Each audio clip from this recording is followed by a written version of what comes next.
இப்போ பைபிளில் பார்க்கும்போது ஆண்டவராக இயேசு கிறிஸ்து வந்து யார்கிட்ட சொல்கிறாங்க பார்த்தீங்கன்னா, சில பேர் கர்த்தரை பின்பற்றுறாங்க, கர்த்தருடைய மேல் விசுவாசம் வைக்காங்க.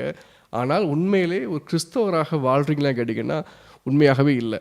நம்ம வந்து இன்றைக்கி கிறிஸ்தவத்தில் 100% நம்மளுடைய நேரத்தை ஒதுக்குறதுனால நான் ரட்சிக்கப்பட்டேன் என்பது கிடையாது.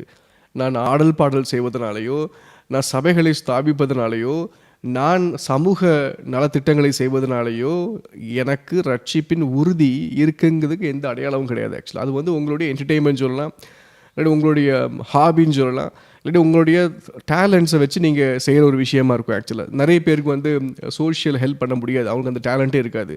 சில பேர் பார்த்திங்கன்னா நல்லா சோஷியல் ஹெல்ப் பண்ணுவாங்க, போல்டாக பேசுவாங்க, போல்டாக டான்ஸ் ஆடுவாங்க, அது அவங்களுடைய டேலண்ட். ஆக்சுவலாக சில பேர் ரொம்ப இன்ட்ரோவர்ட்டாக இருப்பாங்க. இது எல்லாமே பார்த்திங்கன்னா உங்களுடைய ரட்சிப்புக்கும் கிறிஸ்தவ வாழ்க்கைக்கும் சம்மந்தம் கிடையாது. அதான் ஆண்டவர் சொல்கிறாங்க, நீ என்னை நோக்கி